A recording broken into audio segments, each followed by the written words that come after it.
Want to listen to this Ivory Tower Boiler Room or True Crime in Academia episode ad free?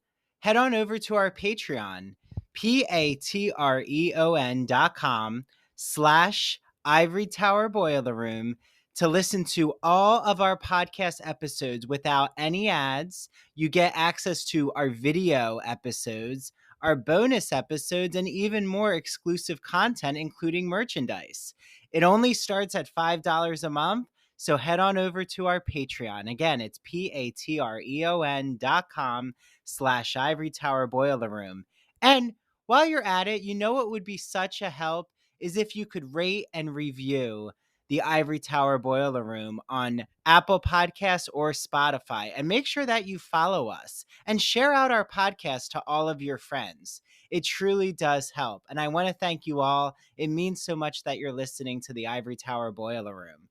I hope that you enjoy this episode. I needed to write about those films because I was trying to, in a way, do something analogous, right? I was trying to bring to light and document a subculture.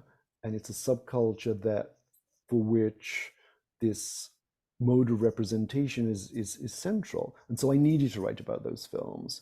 And when I was conceptualizing the book, I I thought my idea was I will have a long footnote about bareback porn, right? And when it came to writing the footnote about bareback porn, the footnote became 100 pages and then it's like 2 chapters of the book, right?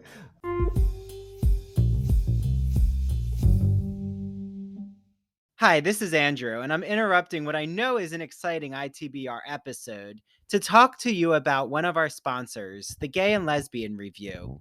Discover new things about gay and lesbian literature, history, and culture with a subscription to the Gay and Lesbian Review, a bi monthly magazine of history, culture, and politics that publishes essays in a wide range of disciplines, as well as a slew of reviews of books, plays, and movies and a number of special features, such as artist profiles and our popular art memo column.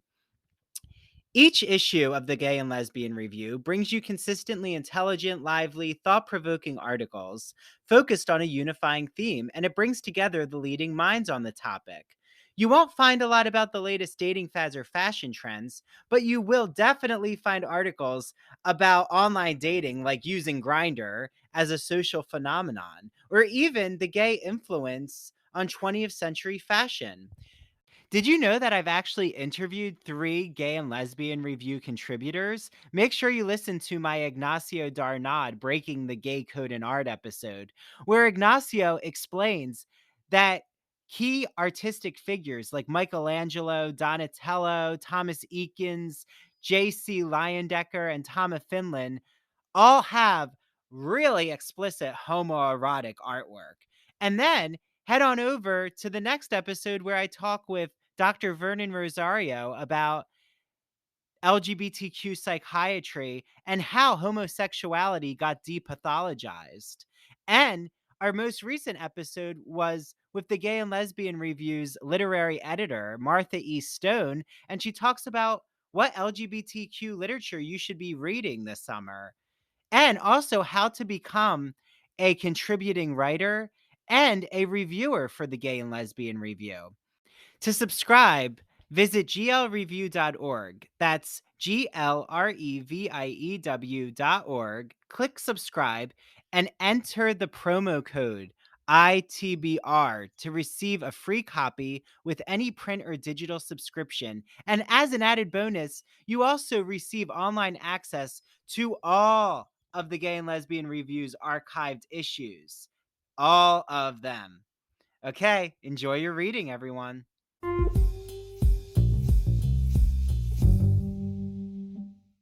Hi, everyone. Welcome back to the Ivory Tower Boiler Room, the summer season.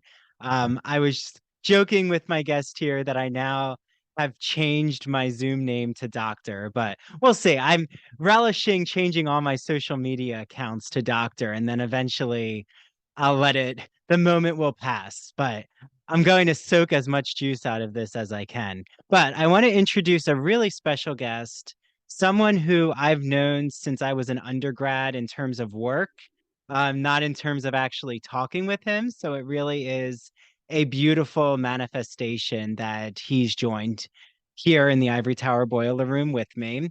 I'm joined with Dr. Tim Dean, who's a British philosopher, author. He is all things queer theory, um, and literary theory. He is the James M. Benson Professor in English at the University of Illinois at Urbana-Champaign. He is the author of Unlimited Intimacy, Reflections on the Subculture of Barebacking, Beyond Sexuality. Recently, he published The Hatred of Sex with Oliver Davis. He also did a Walt Whitman poetic article that is in my dissertation. Um, and he also contributed to Homosexuality and Psychoanalysis, which is staring at me because I have all of his books in front of me. Well, Tim, without further ado, thank you so much for joining me here. Yeah. Thank you, Andrew. It's great to be on your show. Thank you for inviting me. I'm delighted to be here, and I look forward to talking with you. Yeah, well, right away, I mean, I'm gonna want everyone to be on the edge of their seats for when we discuss barebacking and unlimited intimacy and that 2009 moment when your work came out, which to give context, I was in high school. But I do remember seeing that cover and what that was like as an undergrad. But I think even before that, if we can journey back, Tim, on this adventure in the 1990s when you got your PhD, what was it like? I knew you were working on not necessarily queer cultural studies, but it seems like you were really interested in psychoanalysis. Like, how did that first enter the realm of what you were interested in? Right, right. Yeah, I think it's good to give some prehistory to the work that, excuse me, your listeners might be the work of mine the listeners might be most familiar with. Um, yeah, I went to graduate school. I graduated from college in 1988 when you were not even in high school yet, right?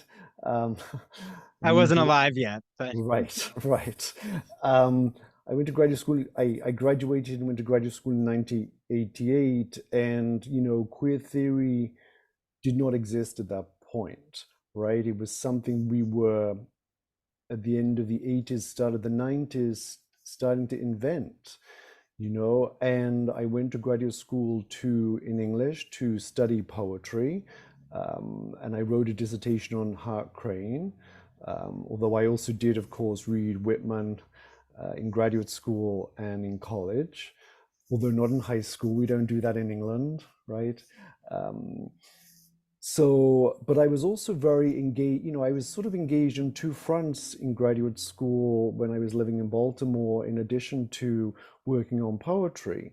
One was engaged in a kind of intense set of theoretical debates about how to think about sexuality and gender. Um, we had feminism, we had the history of feminist theory and feminist activism, and we had sort of gay studies and gay activism, and we were starting to think more broadly in terms of queer, right? And we were thinking about it both in terms of politics and in terms of conceptualization. mm, And the other thing that was sort of unavoidably pressing itself upon me was that we were still in the first decade of the AIDS epidemic, right? And I had just moved to the United States, to this very urban environment, and I was getting involved in that kind of work. And as at that point, a young gay man, I was thinking about, okay, what does this mean for my life, for my sex life, for my community? And that was part of being in Baltimore, not simply being at Johns Hopkins in graduate school. And for me, those two things came together. Um, thinking about AIDS, thinking about queer, thinking about sexuality, and this is a long way round of talking about psychoanalysis, which I was not actually sure we were going to talk about today. Um, Psychoanalysis was I came sort of armed with some psychoanalytic readings, knowledge, perspectives. It's sort of part of my worldview, really, which I think has to do with not being also has to do with not being American. The different status of psychoanalysis in British intellectual life versus American intellectual life.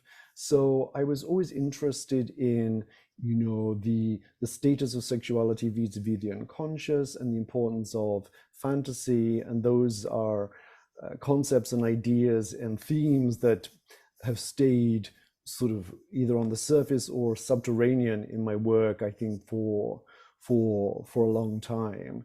Um, Yeah, well, and I'm sure you're aware of there's this whole the concept of the pre-homosexual in terms of like moving before Foucault or like before sure, Victorian sexology. I mean, I even in my dissertation talk about the pre-homosexual with looking more at Whitman's depictions of same-sex desire between men without using arguing against using anachronistic, like trying to throw on terms of sure, homosexuality, bisexuality, sure. um, to look deep into the poetics. But like what I love what you're saying about psychoanalysis, Tim, is the reason I am so interested in that approach when you were working on Hart Crane in your PhD with your dissertation is because I know that you kind of like Vernon Rosario, who's been on the show, Thomas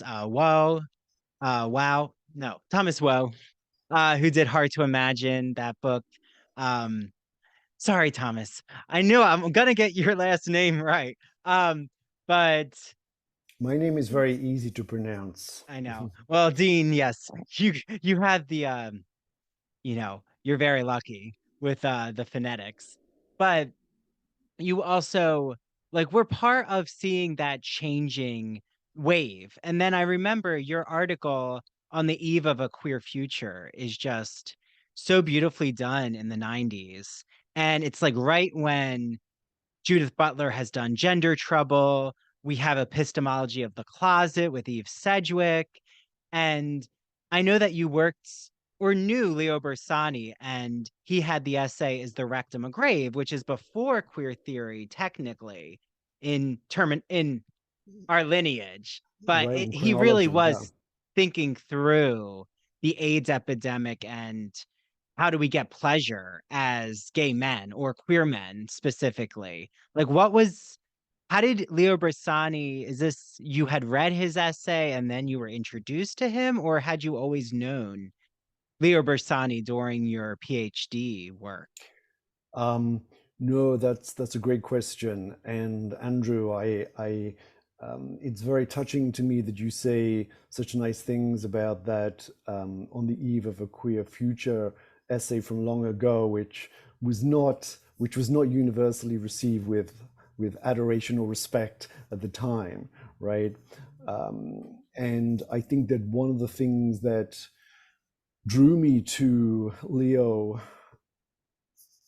and sort of was at the basis of our friendship was the sense that in order to be sort of intellectually serious and rigorous and intellectually full strength in a way, what was becoming queer theory, queer studies, had to be willing to air debates, had to be willing to have argument. We had to be willing to really have arguments with each other about ideas and about politics within the field, and not keep those in the closet. And my willingness as a young person to have those arguments with people like Judith Butler, both in the classroom and in print, and with people like Eve Sedgwick, um, I think was I think that was part of what drew Leo and I to each other as people, as humans. Um, I never worked with Leo. There was a room. I was not his student. I was never his colleague. There was a rumor we met in a bathhouse. that's not true.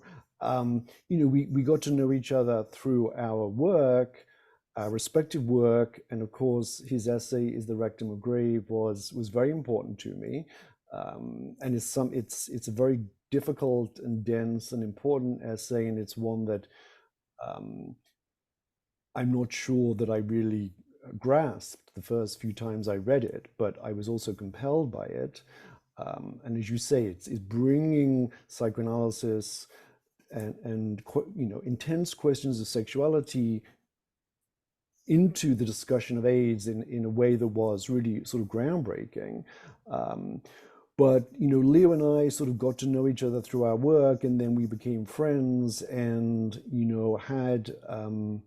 I know that you're interested in forms of intimacy. We had a very kind of intimate friendship without ever being, um, you know, the difference between Leo's age and mine is about the same as the difference between your age and mine, I guess, right? That is different generations. And we were never colleagues. We were not technically in the same field. He was a professor of French, right? We didn't live in the same city most of the time. Um, but we became very close and had a very particular kind of friendship. And he was for me a very important intellectual mentor, intellectually more than professionally, I would say, Mm. right?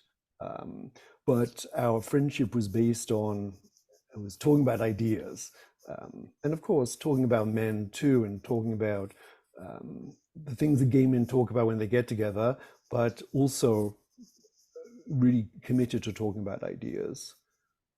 Well, and for everyone out there, you need to like they need to type into Google "is the rectum a grave?" and Tim's on the eve of a queer future, because is the rectum a grave? Like even just having that word rectum in, right, this is from the 80s, well, late 80s, the essay. Right.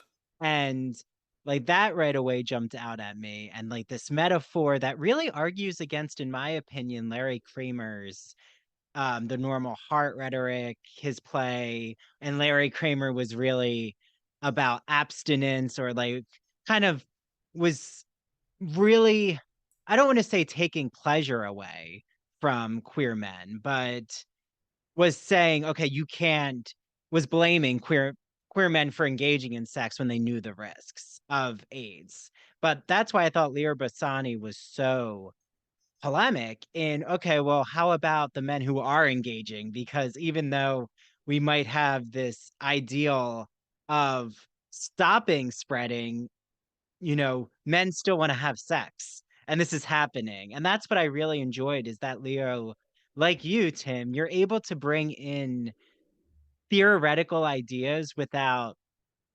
making it so technical that we start to lose the thread. And I don't, want to make this a queer men versus the female queer theorists debate, but it is interesting to me how much Eve Sedgwick, I mean, she's informed so much of our work, but I do sometimes wonder, like, it's almost Eve Sedgwick has to be a um touchstone for queer theory that's done even now with uh dissertations. I mean, I always see David Halperin's 100 Years of Homosexuality as more of my touchstone because of the ancient Greek references that I look into.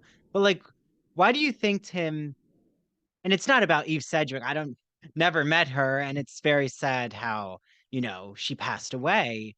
Why do you think though there's two or three queer theorists, I'll say Michelle Foucault, Eve Sedgwick, and Judith Butler, who really become tokenized? Like, what is it about their work that it becomes such a circular reference point?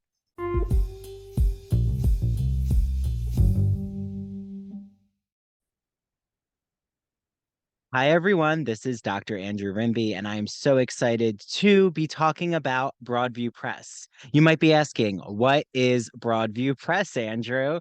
Broadview is an independent academic publisher in the humanities that produces high quality, pedagogically useful books for use in university and college classrooms. They publish in the humanities mainly English studies, writing, philosophy, and history, just to name a few genres. And recently, I had on Dr. Jason Holt, who wrote all about the philosophy of sport. And what better summer episode than to talk about what happens when a philosopher dissects the beautiful aesthetics of sporting culture? In the spring, I had on doctors Kyle Stedman and Tanya Rodriguez to talk about what is sound writing, how to make audio projects in the college classroom, how to even have your students create podcasts. And then in the winter, I had on Dr. Jeffrey Weinstock. He talked about analyzing pop culture. Yes, I even sneak in some Real Housewives questions and how to teach composition and make it fun. He uses this whole metaphor about being a mad scientist in this gothic lab. And in the fall, I had on Dr. Ann Stevens, and she talked about literary theory and criticism. And yes, the university season is upon us. So, what better way to talk about the college classroom than to actually understand what is literary theory? That's a wonderful episode for all of you out there who teach literary studies. I love Broadview Press. Make sure you use their exclusive code. It's Ivory Tower on broadviewpress.com. You get 20% off all, all Broadview Press publications. Okay, until the next Broadview Press interview. And now back to the Ivory Tower Boiler Room. Hi, everyone. This is Andrew, and I am interrupting what I know is such an exciting Ivory Tower Boiler Room episode to tell you all about one of my favorite podcasts. It's called That Old Gay Classic Cinema, and it's hosted by Christian Garcia. Christian is joined with guest co hosts to talk about classic cinema films that we know and love, and he analyzes them through a queer lens. So he's talked about The Sound of Music, Alfred Hitchcock, The Wizard of Oz, Sleeping Beauty, 101 Dalmatians, and recently, Hello, Dolly. I actually was on his first ever episode to talk about my love of The Sound of Music and playing Captain Von Trapp in my high school musical. Then I was joined with Mary DePippi, the host of True Crime in Academia, and our friend Travis Roundtree to talk about Alfred Hitchcock's Vertigo.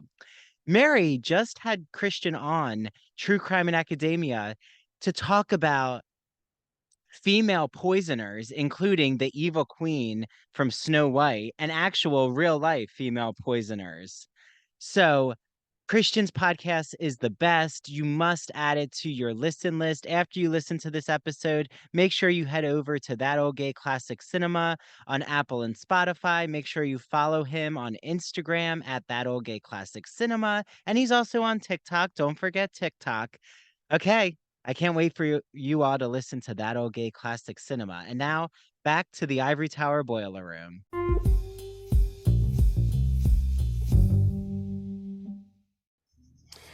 Right, that's a good question. That's a good question, Andrew. I want to just like throw in an anecdote before I answer that question about is the rectum a grave? About, I don't know, 20, 25 years after that essay came out, when it was already very famous in the United States, and Leo and I were very good friends. Somebody in France wrote to me and they said, "Have you ever heard of this person called Leo Bassani? I've just read this incredible essay, Is the Rectum a Grave? And we would like to translate it." And so I put this person in touch with Leo, and when that and in France, what they did was publish Is the Rectum a Grave as a very, very short book, right? And we're now in the 2000s, we're now like 25 years on, and the publisher in France said we cannot have the word rectum on the cover of the book. We have to change the title, right? Which you can't change that title, because then it just becomes more than other titles, it becomes something else. So even at that point, there was that sort of institutional impulse to normalize, to desexualize, to move away from the specificity of the body. And I think Leo fought it, and in the end, they kept the title. But this speaks to your suggestion to your listeners to type into Google, "Is the rectum a grave?" and see what happens when you type the word rectum into Google. What comes up. Um, anyway, Oh, I just wait, sorry. Well, I'm just curious to like, as a thought experiment, do they think is the asshole a grave? Is the anal I passage a grave? I'm not even I don't sure even. like I think where they that just would have wanted gone. they wanted a different title. They just wanted a totally. I think that was the word. There was a flashpoint, and they just wanted some other more benign title. And of course, part of the appeal of Leo's writing is his titles, is his opening lines, is some of his phrasing. Right, this is the importance of writing when one is also a literature professor and reads literature and cares about language and cares about metaphor, which is, I think, the difference between the kind of work that we do and the kind of work that would be done in the discipline of history, in the discipline of psychology, in the discipline of sociology, that is in the social sciences, where they're not going to put rectum and grave in the title of anything they write, because they just don't think that way, right? Um, Well, anyway, yeah, I sorry. I know we're like I'm burying the lead here, but I do want to say to like the listeners that it would be as if your publisher had wanted you to take out barebacking in your unlimited intimacy reflections on the subculture of barebacking.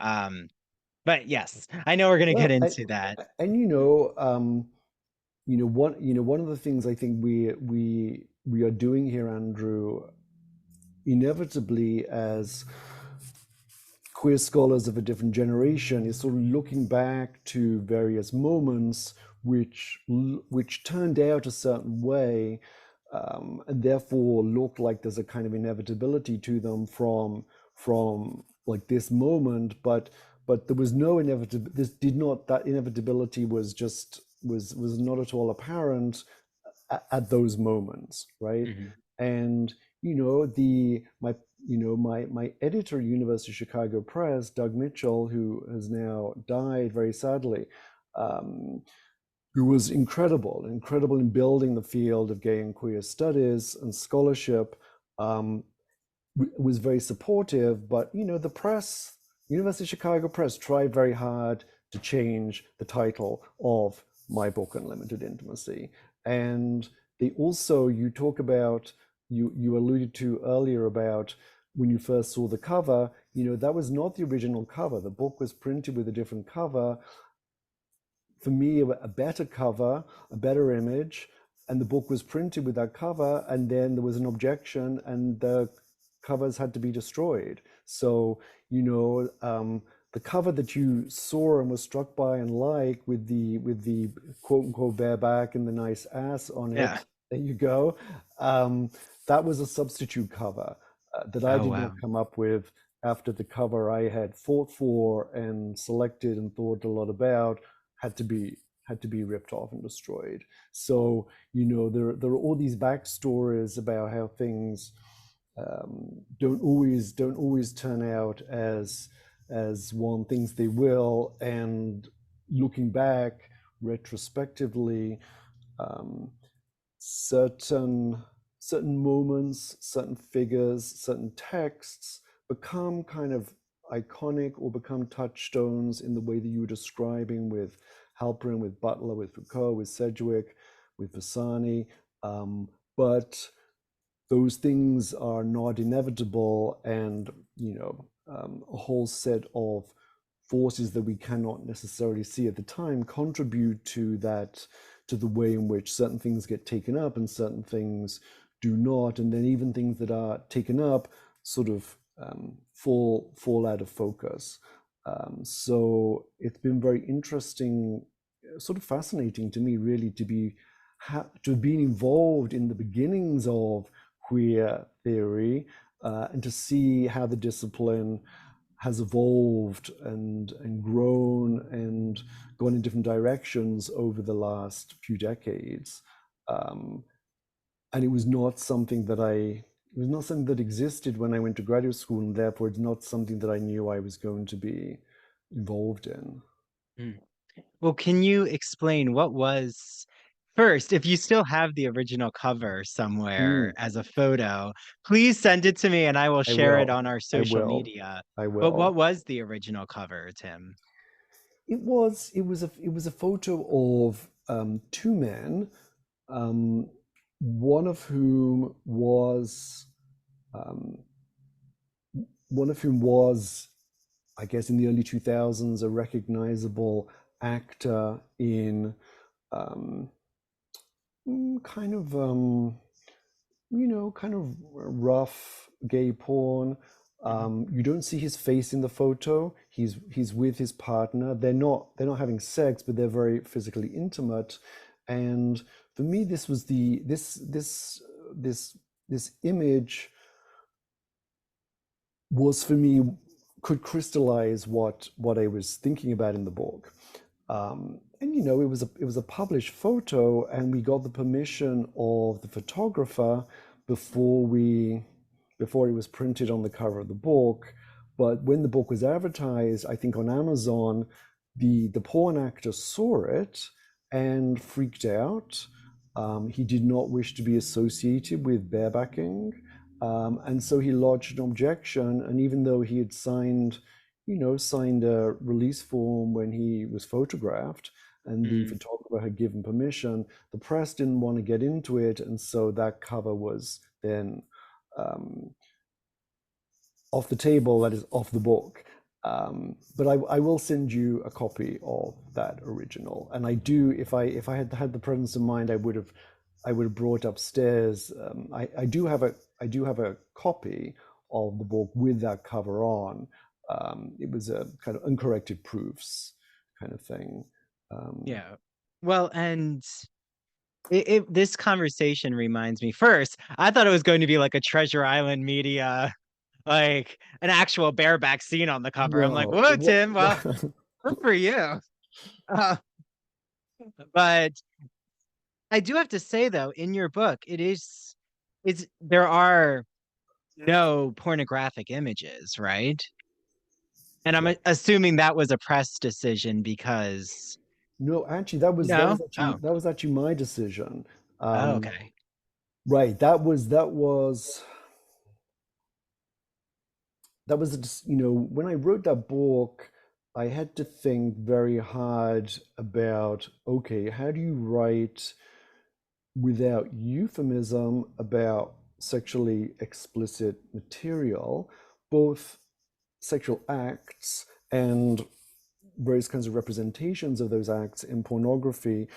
How does one write about it without euphemism, but without simply also being pornographic, right? Mm, And there's a kind of line there between um, being writing salaciously versus writing clinically, and I actually didn't want to do either of those things.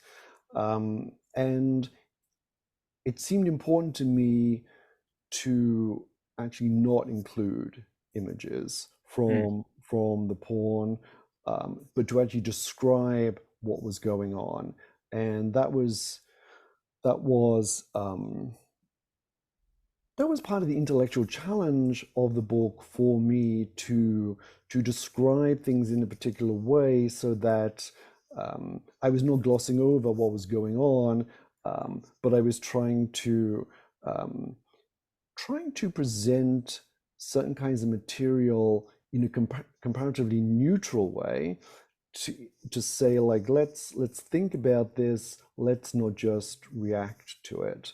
And of course it's hard with pornography. It's hard to do that because the whole point is that you're not supposed to be, it's not designed to generate a neutral response, it's designed to generate a very strong response, right? uh, mm. but it seemed to me intellectually important to keep open a space of um, even if it was a fiction of neutrality, in order to think non-judgmentally about what's going on here, right? So that's what I was trying to do in the book, and that's why I did not include images. And anytime you include images in a publication, I had discovered from previous experience, you get into issues of permissions.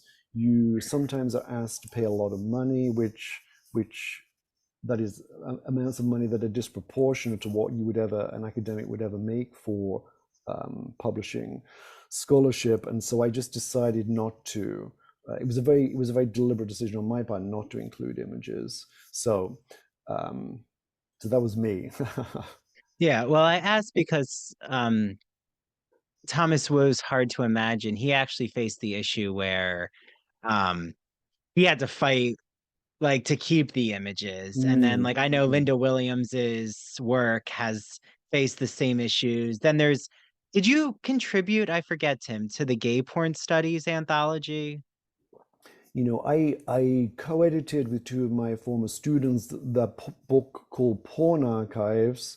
Um, Oh, sorry, and that's the book I'm thinking, Yeah, Porn Archives. so I orchestrated that book. I co-edited it with my former students, and I have I have an essay and the introduction in there. Yeah, um, and we do have images in that book. And I was just thinking as I was kind of complaining about, there's the famous Robert Mapplethorpe man in a polyester suit, which one of the contributors, Hari Kala, writes about quite beautifully, and about the foreskin. And it was important to reproduce that Mapplethorpe image.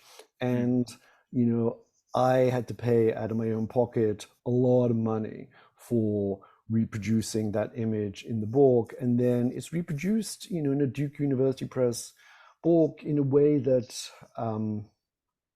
it's not a great reproduction. It's like, why did I pay all that money for that one image? It's a great image, and Harry writes about it in a beautiful way. But anyway, Yeah. Well, it's like I include, do you know that experimental 70s film Pink Narcissus? Okay. yes, So like I include one of these really, I think, just beautiful images of like the mirroring scene where he's just like the escort is faced with his body in all different angles. And he's revealing in his body, but I wouldn't say it's liminal. Like it's almost pornographic, but it still could be on the cover of Playgirl. Like you're not deep in the pages of Playgirl seeing the dicks out. But like right, I would be very upset if that photo couldn't be there because of my analysis. So sure. yeah, I think all of this is something that actually gets me back to those like the token queer theory thinkers, which is you really put sex at the heart of your study. And this is why I am so drawn to your work, Tim, of the courage it takes. Like you have really opened my eyes. And like I think that whether it be that I'm talking about Thomas Eakins and the swimming hole and you know how the phallus and how the penis is in Whitman's work.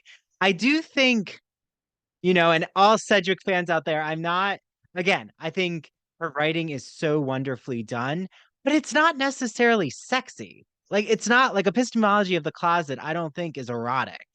And neither do I really think History of Sexuality by Foucault is really erotic and about the body.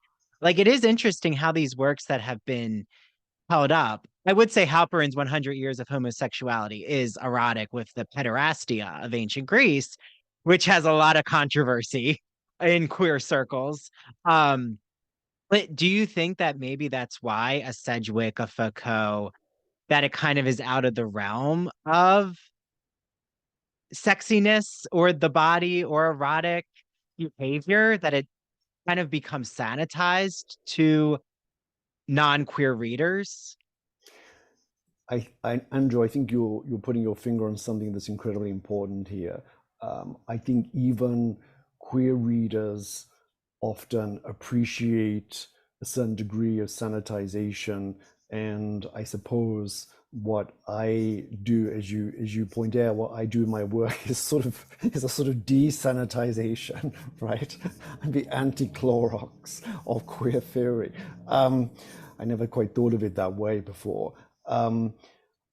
I I do think that sex is at the heart of what I do, and um, a number of years ago, Martha Nussbaum, in one of her books, I forgot which one now, but she was writing about sex and disgust and the way that various kinds of disgust at queer sexuality play out in the law.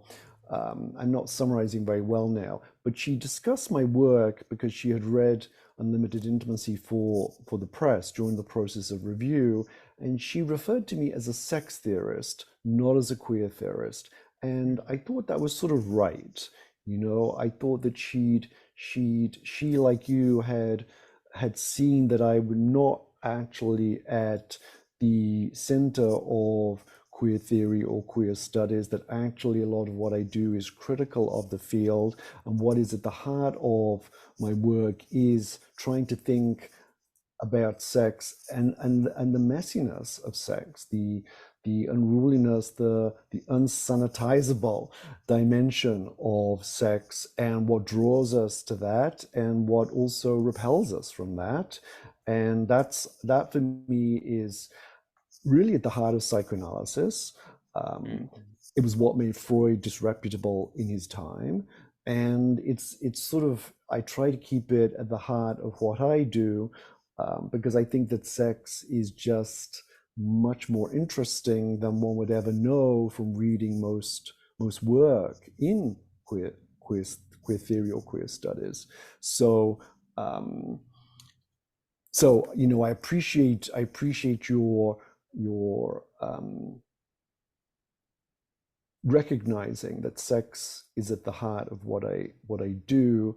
And the new book that I've done with Oliver Davis, Hatred of Sex, is another attempt to think about, okay, how does that play out politically? How does that play out psychically? How does that play out even for people who also love sex? So I appreciate that.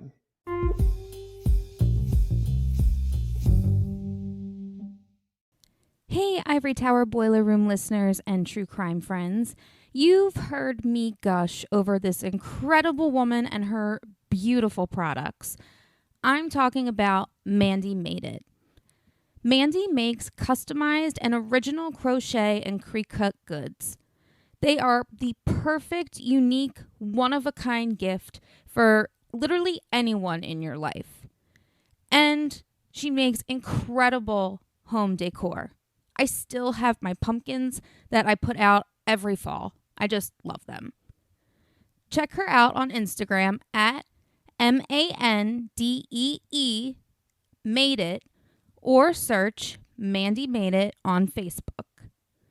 To order, just slide into her DMs, and if you mention the Ivory Tower Boiler Room, you will receive a free personalized gift with your first order. So, go on Instagram and look up at Mandy Made It, and Mandy is spelled MANDEE. Again, her handle is at Mandy Made It, Mandy spelled MANDEE, and order today. LGBT stories are universal, but each one speaks to the individual heart and soul of the writer telling it. Do you have a story to tell? Or have you been moved recently by an LGBT book, film, painting, television show, or other form of media? Then the Gay and Lesbian Review wants to hear from you. The GNLR believes in bringing awareness to queer art and artists through reviews, commentary, and thought pieces in which the author relates their personal lives to a particular piece of art, a novel, a movie, or what have you. In addition to the print magazine, the GNLR also publishes articles on its blog as well as personal essays on its popular Here's My Story section on glreview.org. That's GLREVIEW.org. To learn more about submitting an article for the GNLR, visit their writer's guidelines. The link is located at the bottom of the homepage. And if you have any questions, email publisher Stephen Hemrick. That's STEPHEN.HEMRICK at glreview.org. The GNLR and its readers can't wait to see what you have to say.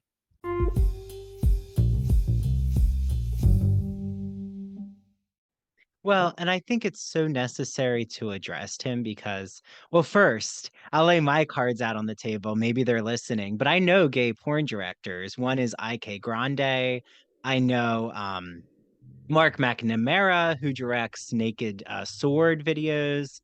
Um, and I think it's so important to be a scholar of the queer male body and the queer male poetics for me to talk to them because they're the ones who are at front and center with the body and all of its representations. It's also why I love my conversations on Fire Island and being at the Belvedere and the clothing optional aspect, but also so many artistic conversations. Like, yes, I always say sex is um in the atmosphere.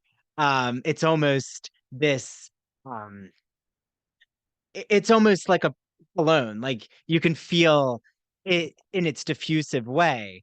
Also, all of the intricacies of conversations, of what these nuances are, it's why I love there's a book called The Black Body in Ecstasy that I also think so beautifully the author, she's just so wonderful in capturing, um, the language. I wish I could remember her name. Um I wanted to make sure that I found who the author is of The Black Body in Ecstasy, and it's Jennifer C. Nash. So shout out to Jennifer C. Nash. I wanted to interrupt this episode just to make sure that I could appropriately give her credit for The Black Body in Ecstasy. Okay, back to the interview. And I do wonder though, like, why we know that there's porn studies in academia, but porn studies intersects with literature, philosophy, history, sociology. And I do wonder, is porn studies stronger than ever now, Tim? Or is it on the back burner? Is it something we don't talk about? Like, queer theory has moved into other realms, into affect theory with Sarah Ahmed. Again, love affect theory and Sarah Ahmed, but it seems like it's taken on different dimensions. But where is the body and the sex? Like what you and Oliver look into with hatred of sex. Where is it? Like, is it now even more censored because of a fear of backlash with our current culture in America? That's that's a good question. Yeah, I think the fear of the fear of backlash, the actuality of it, the sense, whether rightly or wrongly, that we will lose our academic freedoms, our tenure, all the privileges we have, something that I have as a tenured academic, that those will be lost if one is too explicit or forthright um, about these matters. I have always felt that the whole point of tenure and academic freedom is to write about what interests one, and to expand the freedom to talk about things, to think about things, to take things seriously, to really get into it. And so I suppose I have never, rightly or wrongly, let the fear of backlash stop me going where I want to go intellectually, and in terms of what I write about, what I think about. I I want to get to porn studies, the question of porn studies, because I think it's important. Our conversation is reminding me of a conversation I had with a very dear friend who I will just name, Kaja Silverman, who read the manuscript of Unlimited Intimacy and was very acute and very frank in her response to it. And she said, I mean, she's so smart, she's so great, and she said, Tim, there were moments where you're describing, like felching, and you're describing certain things in those Treasure Island Media Mhm. films, and she's like, I just can't go there, and she didn't mean she couldn't go there, like in terms of doing it or even watching the films. What she meant was she had to stop reading, that there was a kind of, she was very frank about the revulsion that she experienced at certain moments in reading my manuscript. And I hugely appreciated her telling me that and her kind of frankness about it. And I do think that um, there is in our culture, in our society, but also in academia, a kind of a squeamishness about the specificity of sex, bodies, bodily fluids that people are not usually ready to cop to, but that does actually really have an effect on what people allow themselves to think about.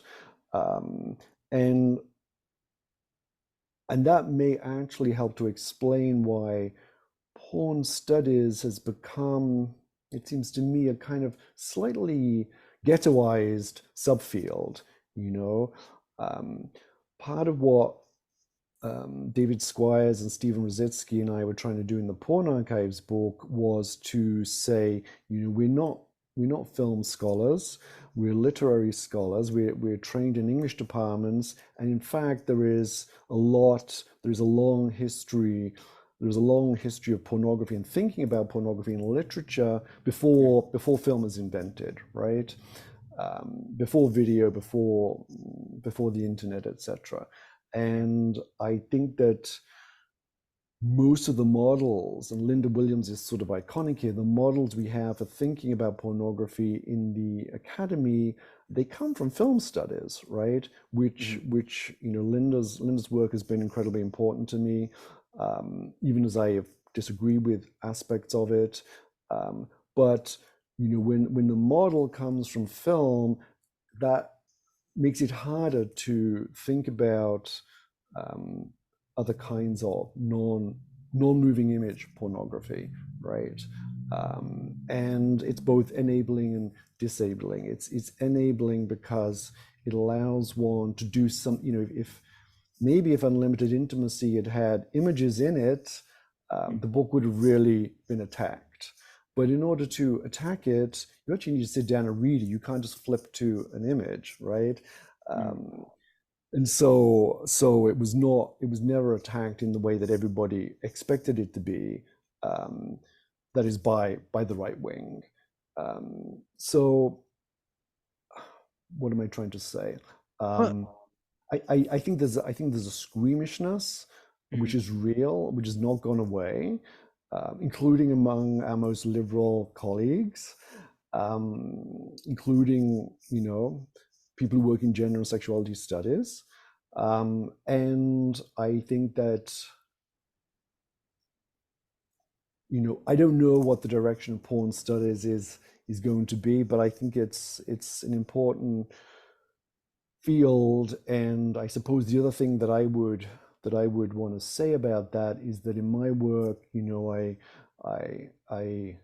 I like to write about the low, right? Like pop culture, low culture. The most sort of I like to write about extreme porn. I like to think about extreme porn, but I also like to write about high culture too, which is um, why I still write about and care about poetry and teach poetry. And I think that when I was, thinking about talking with you, it became clearer to me that, what I do with Treasure Island Media, what I do with those early Paul Morris films, Unlimited Intimacy, is I talk about their innovations, their formal innovations with the conventions of pornographic representation and the money shot, and that attention to form is something that I learned how to do by being a Mhm. literary critic and by writing about poetry, by studying poetry.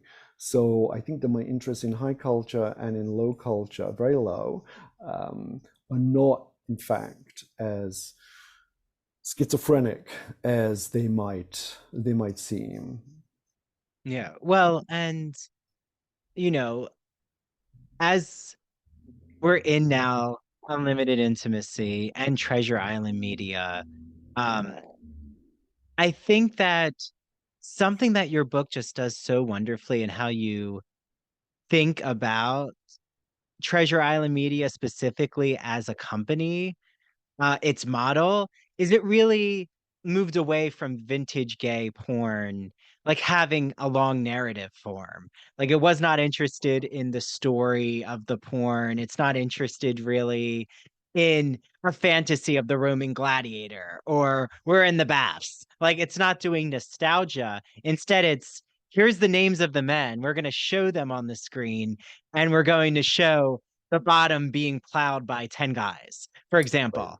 Um, like, did you actually have conversations with those involved at Treasure Island Media? Like, do you know context there or those who were the actors or the behind the scenes? I know slightly. I have met glancingly various guys who worked for Paul Morris.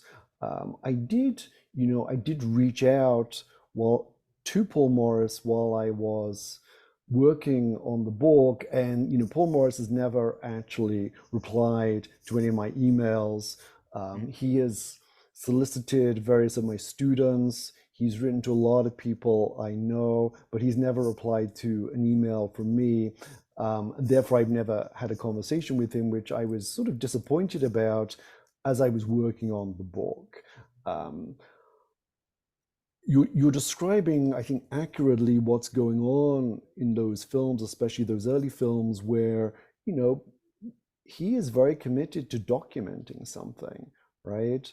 That is, there was a kind of like this idea of a documentary aesthetic, a documentary pornographic aesthetic, and I needed to write about those films because I was trying to, in a way, do something analogous, right? I was trying to bring to light and document a subculture, and it's a subculture that for which this mode of representation is central. And so I needed to write about those films.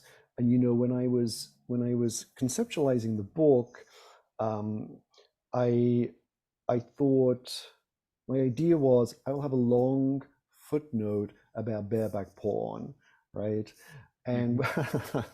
when it came to writing the footnote about bareback porn, the footnote became 100 pages, and then it's like 2 chapters of the book, right?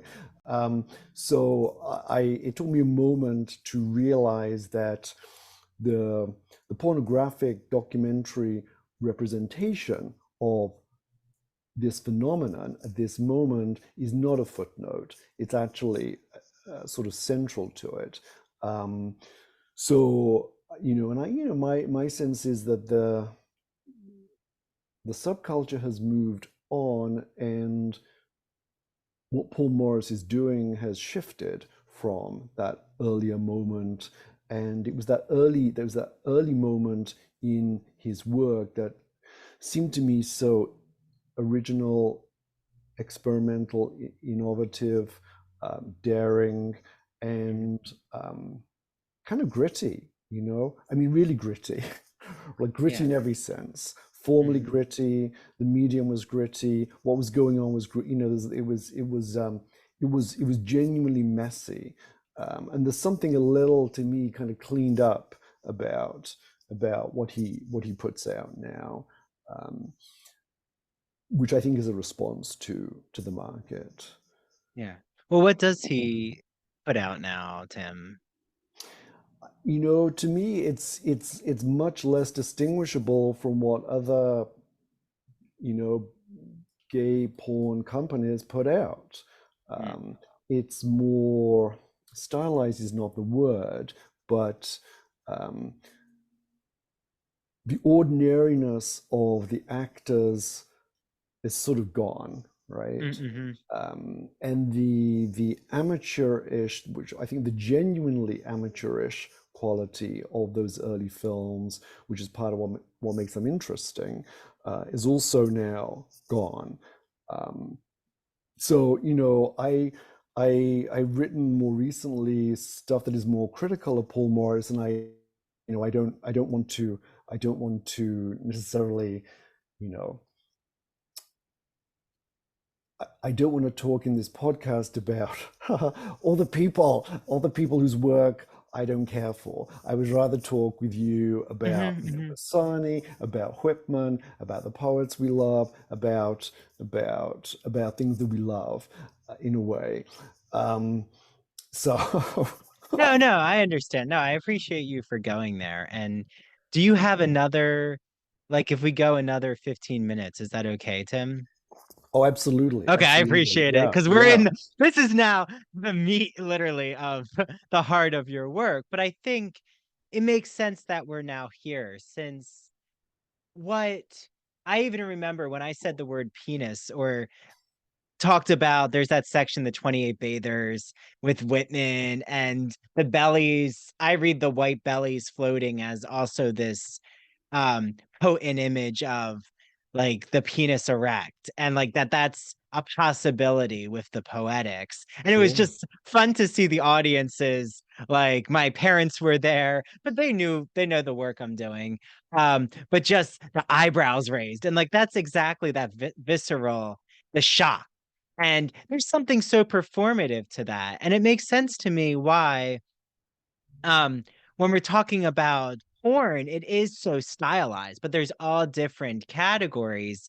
But it's also why I'm loving that Playgirl is having a comeback. And they follow my podcast and there's such a digital presence now. And it's like the way that their magazine, the centerfold is back with Playgirl.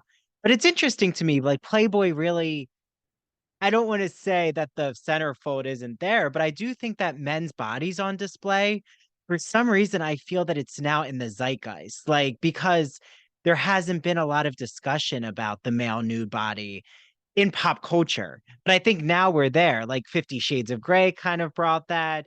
There's that Netflix series You that I think has a lot of male nudity.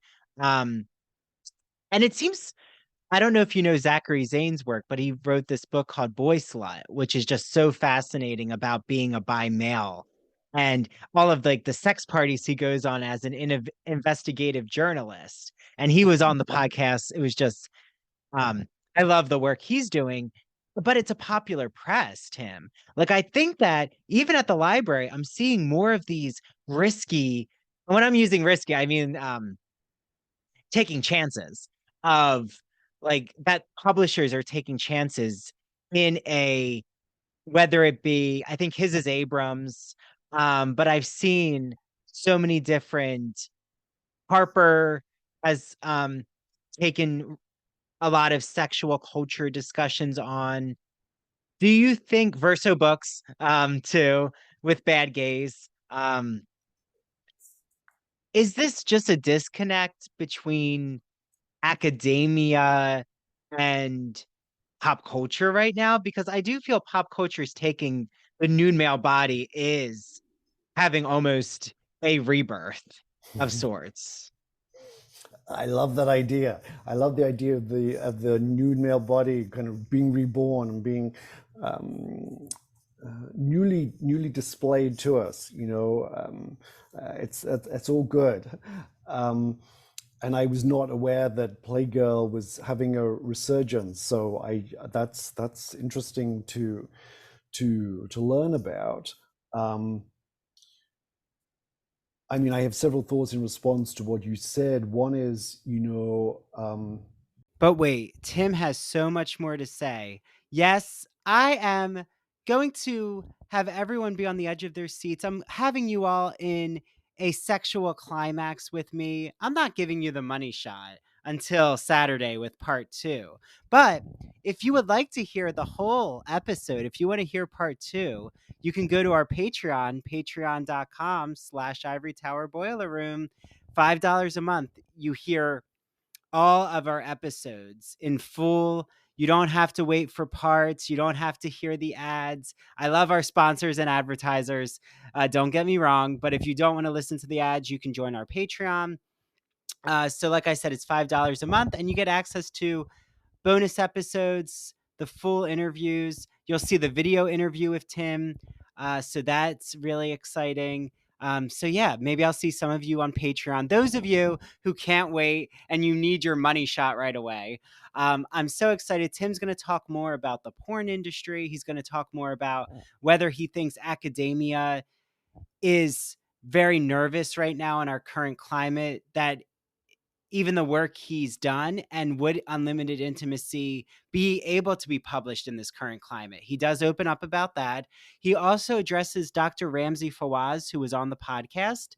If you haven't listened to Ramsey's episode, as you're waiting for part 2, and Ramsey asked him when I was interviewing Ramsey, that if he had a question for Tim, it would be about whether he thinks that you'd have to be tenured to do the work that Tim did with Unlimited Intimacy, especially because Tim is very frank and honest, as you all have heard, even in our conversation, and how open Tim has been with me. And I truly appreciate that, Tim. If you're listening, thank you so much. It means a lot. And because I know Tim hasn't returned to Unlimited Intimacy in a long time in interviews. So all of these nuances, it's just so beautiful to get to open up with him about it, and how much Unlimited Intimacy meant and means to me in my own work. So uh, Ramsey, Tim does address your question, and it is very exciting to hear what he thinks about that tenured aspect. Like, would someone who's non-tenured be able to take this type of risk when it comes to sex studies, and specifically gay porn, and being so open about this subculture of barebacking? So much to anticipate, so much to wait for. Can't wait to see you all on Saturday. Please share this out to your friends. I'd really appreciate that. Please, if you want to record, like if you want to clip any of this, if you want to, you know, share out any audio from this, please just mention me on the Ivory Tower Boiler Room Instagram or TikTok, Twitter, X. That's right. We have to call it X. I mean, X is appropriate for this episode. So always feel free to always share things out from these episodes, but please mention me so I can share it out on our social media. Please feel free to DM us on the Ivory Tower Boiler Room Instagram, or on TikTok, or on X. And I'd love to hear from all of you. And I can't wait. Oh, also, please rate and review us on Apple Podcasts. It really helps with advertisers. It means a lot to me. Please rate and review us. Please follow us if you're not following us on Apple or Spotify. You also can rate us on Spotify, so please do that. And I will see you all back again in the Ivory Tower Boiler Room. I hope that I didn't give anyone too much of a tease that you have blue balls now. But if I did, you'll have to wait till Saturday.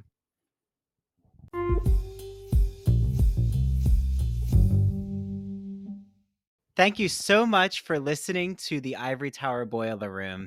This is Andrew Rimby, the host and director of the Ivory Tower Boiler Room podcast. I am joined with Mary DePippi, our chief contributor and host of True Crime in Academia. Please, if you're not, make sure that you follow the Ivory Tower Boiler Room and True Crime in Academia on Instagram and Twitter and TikTok too. Remember our TikTok. That's where all the exciting video clips are posted. Make sure that you join our Patreon if you want more Ivory Tower Boiler Room and True Crime in Academia content. All the video interviews are on our Patreon. All of our bonus episodes are on Patreon. And it just means so much for you to join for $5 a month. You unlock all of our bonus episodes. And also, it just helps support the Ivory Tower Boiler Room. Thank you so much for giving Mary and I a needed jolt of caffeine for coffee. Thanks for the $5. Head to patreon.com/Ivory Tower Boiler Room. We cannot wait for you all to listen to our summer season. There are so many exciting episodes. And we're also celebrating 3 years of the Ivory Tower Boiler Room podcast. So, without further ado, thanks for listening. Make sure you listen to the next episode next week and have a wonderful summer season, everyone. Okay, bye now.